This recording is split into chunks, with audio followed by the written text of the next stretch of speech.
Hi guys, I'm Monica. This is Luna. Hi, my name's Monica. This is Emmy, and today I'm gonna talk to you about my favorite books of 2024. I'm not good at adhering to rules, so the list will contain 12 books and series that I liked the most out of 100 of books I've read last year, and most of them are fantasy. They are in no particular order, though the top three are truly the top tier ones for me. The first series I'm gonna mention is the Veronica Speedwell series by Diana Raybor. I read the first book in the series, A Curious Beginning, last year, and it was on my favorites list. This year I've continued. I've read all of the other books. I'm up to date, and I'm really sad about it. And in this series we follow Veronica. It's set in Victorian times, so when Veronica's aunt dies, she can't really stay without a guardian, and due to the series of events she gets assigned to Stoker, who is starting to be her guardian. Veronica is a lepidopterist, which means she's gathering butterflies, while Stoker is a natural historian. And when I started this series, I was at the bad place mentally, which is unfortunately pretty common for me. And this series means truly so much to me. It's my comfort read. I will get back to it a lot of times, I'm sure of it. And I really appreciate it for the characters. They both have so much personality, and their banter and the slow burn is really good. And that was Luna throwing something from my desk. Yeah. Each book in the Veronica Speedwell series has a main mystery. Some of them are murder mysteries, some of them are different kinds. But basically, Veronica and Stoker are trying to solve the mystery. And yeah, I truly can't recommend it enough if you're a fan of either slow burn or Victorian times. My second book on this list is The Tainted Cup by Robert Jackson Bennett, which is a fantasy murder mystery.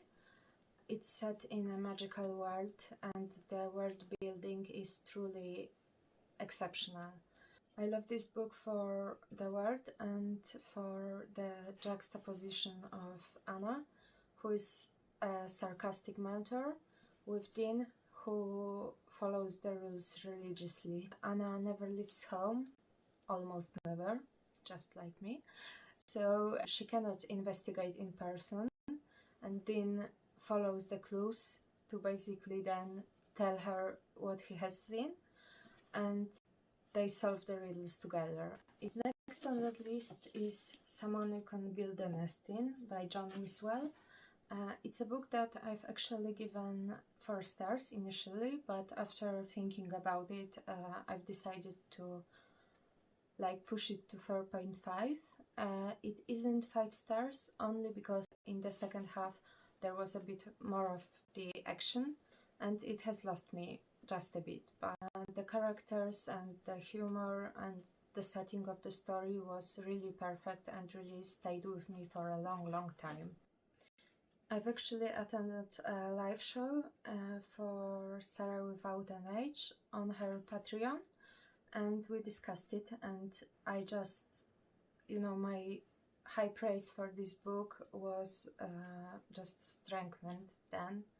In this book we follow Shishashan, who's a shape-shifting monster, and by the way, I love seeing how other people pronounce it. I have no idea which way is correct. The name is kind of shape-shifting like the character. It's fun, and a lot of puns like that are actually in the book. Due to some events, Shishashan meets Homily, a female human, and Homily is treating her, so Shishashan cannot show that she's not human. Actually, I'm a self-diagnosed so far autistic person, so I felt like the vibe of not understanding societal clues and not really feeling like a human being at times and trying to imitate others with also some judgment to, you know, society was really, really relatable to me. I've read more on the topic after the live show because Anna, the other participant, said that John Wiswell is disabled. And yes, he's neurodivergent and disabled. And I feel like when you read this book as a person that is either neurodivergent or disabled, you just can tell that it was written by someone who gets it. But even weirder is that it has a sapphic romance and it's written by a man and he also gets it. So, you know, he's one of the good ones. This book also mixes horror with fantasy, with romance in a really, really fun way. And it's a bit disgusting, but also a bit cozy. It really achieves a lot in not a lot of pages. The next book I'm gonna talk about is Empire of the Damned by J. Kristoff. And listen, guys, I know J. Kristoff is a bit controversial. I'm not sure where I stand about that. And he is edgy, and this book is edgy. When I started reading Empire of the Vampire, the first book, I was actually pretty doubtful because the tone is an acquired taste, I feel like. In this story, we follow Gabriel. He's the last Silver Saint, which is a religious order meant to protect humans from the vampires in this world. There was a war in this world between humans and vampires, and it's really grim, and the setting is really vivid. I really love the stories where you follow life events from the perspective of time, and here Gabriel has been captured and he's telling about his life to his captors. And listen, again, I know that the tone might lose you, and I feel like I can't really fully recommend it to everyone because it's not gonna be for everyone, and I get that. But I feel like in the second book there were some reveals and I just felt really immersed in the story. It didn't feel as long as it actually was, and I felt really connected to the characters and really invested in the world. And you know, that's already a lot for me. Listen, I've been sleeping on the Strange the Dreamer series duology, and when I'm talking about sleeping, I need to show you Amy because she's the definition of the word. So this year I finally read both Strange the Dreamer and Muse of Nightmares, and you know, as a non-native English speaker, which I'm sure you can tell, I don't usually judge the prose well. I mean, I can't really tell if something is written beautifully or not. I feel like I'm getting better at it, but in this case, I truly felt like it was a beautiful language and it evoked like feeling of love for stories. In this book, we follow Laszlo.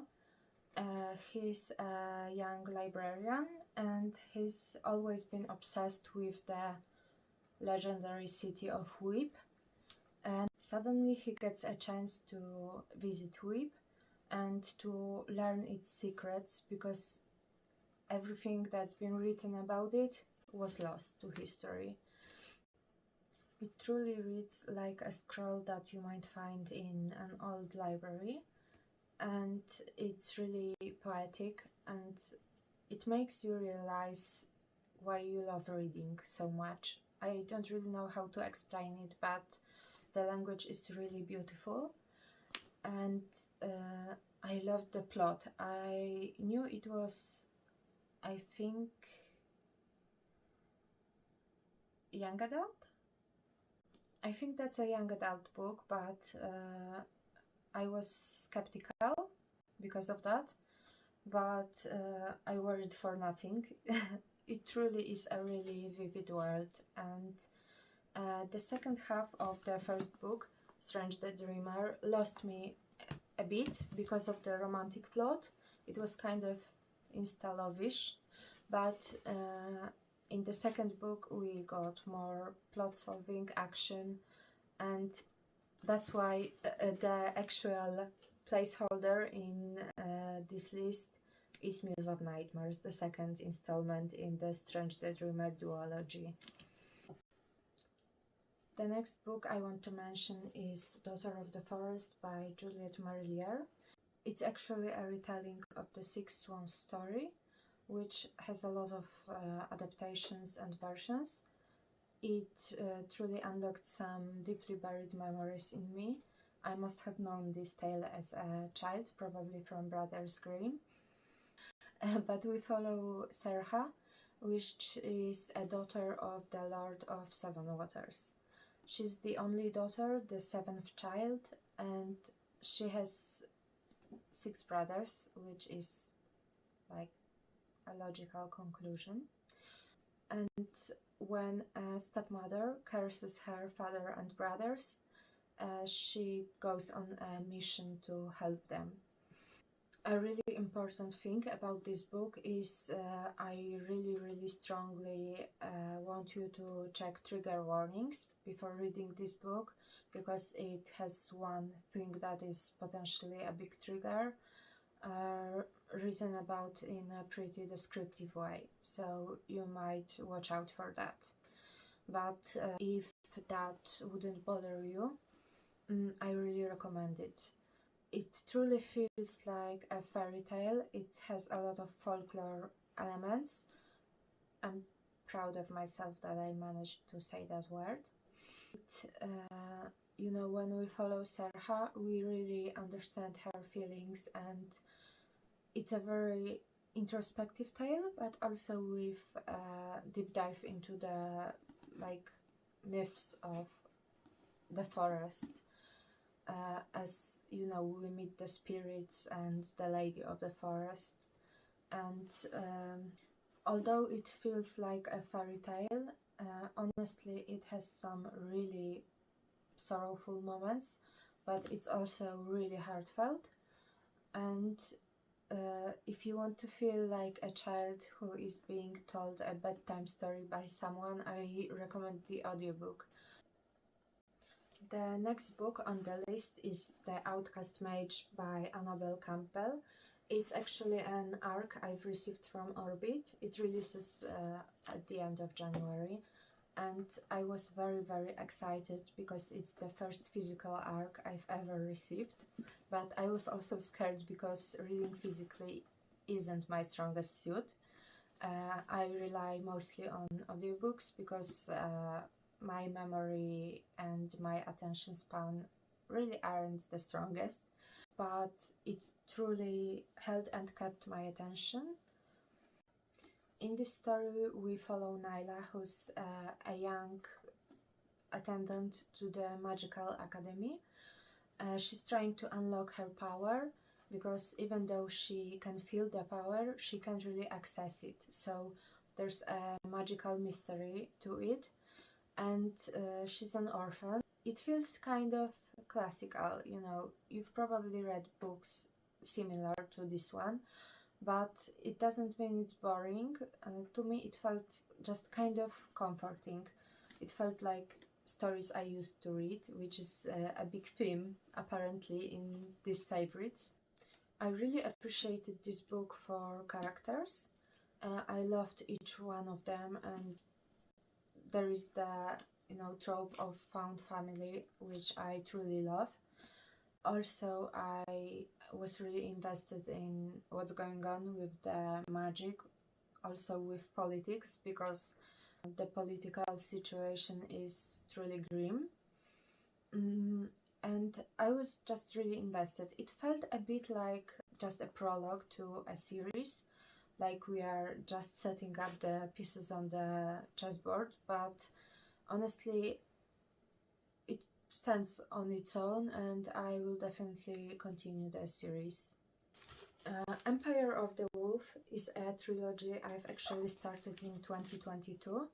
I've read the first book, Justice of Kings, and I've really enjoyed it, but it didn't wow me. I didn't continue with the series at the time, but this year I've seen some posts with very good opinions about the next two installments in the series, and I've decided to continue as well. So I've reread the first book, which my opinion kind of stood, that it was really good, but that's it. But in the next two books, the world is really expanded. I feel like this is how trilogies should work.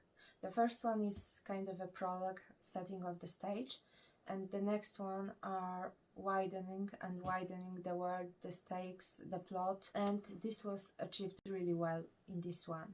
So actually on my list today is The Trails of Empire, the third book, but I've really loved the second one as well.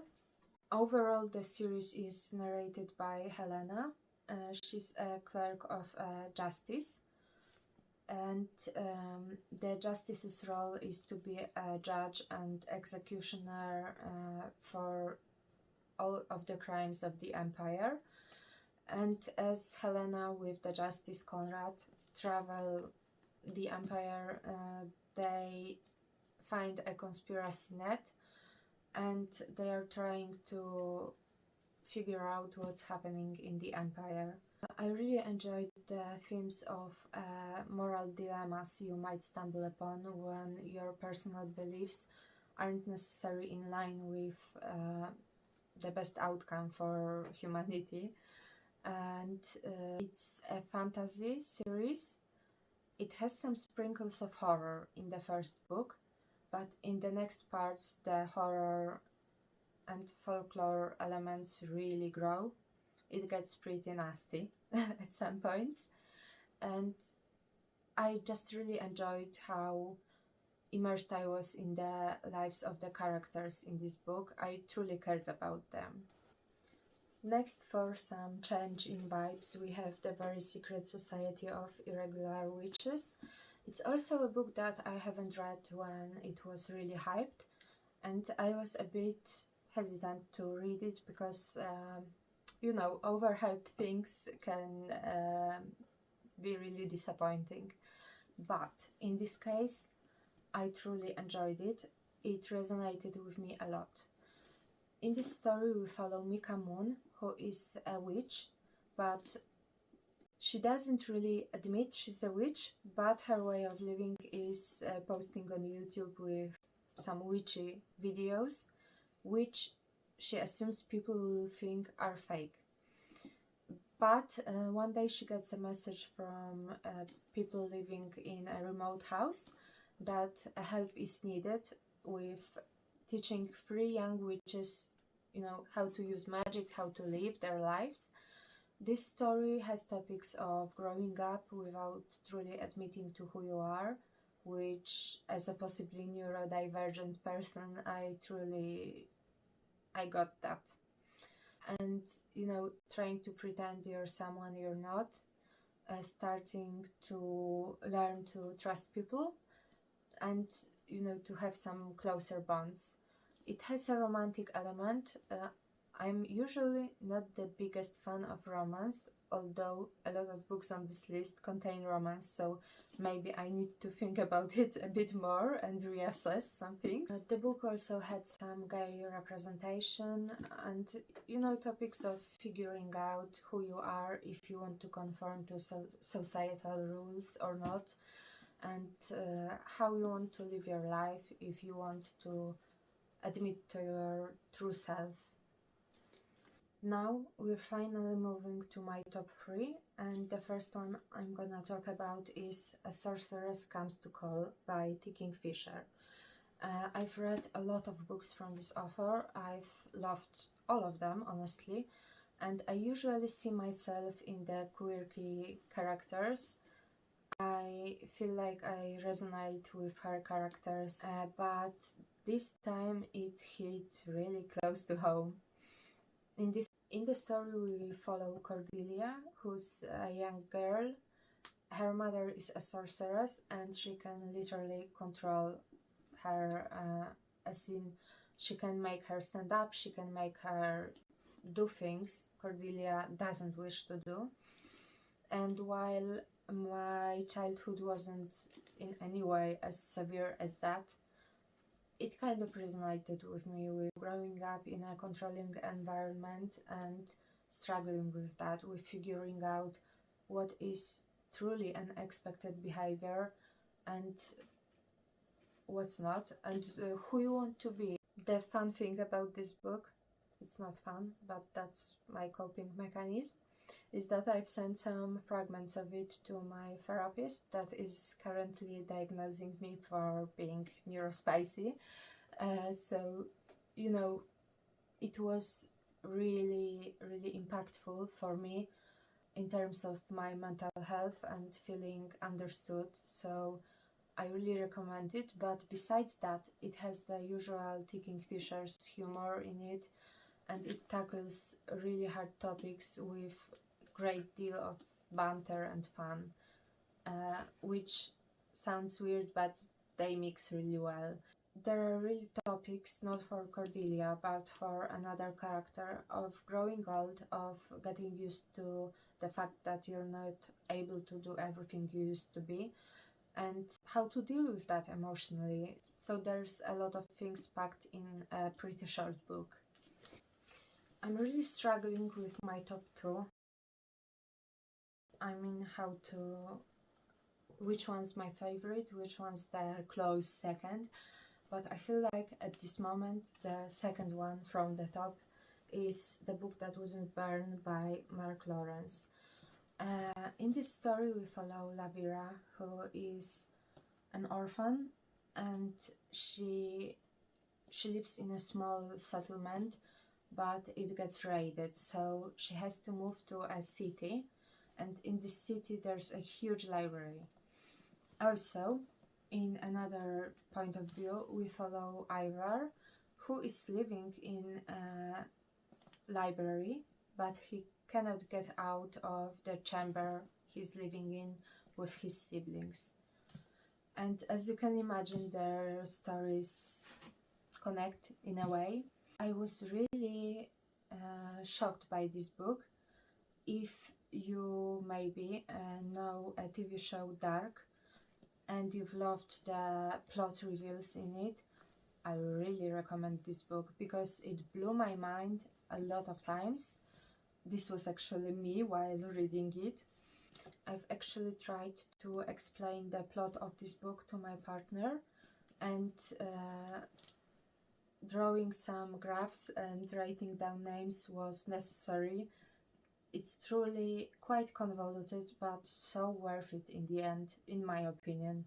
I live for plot reveals and plot twists. It's something that gives me a lot of joy.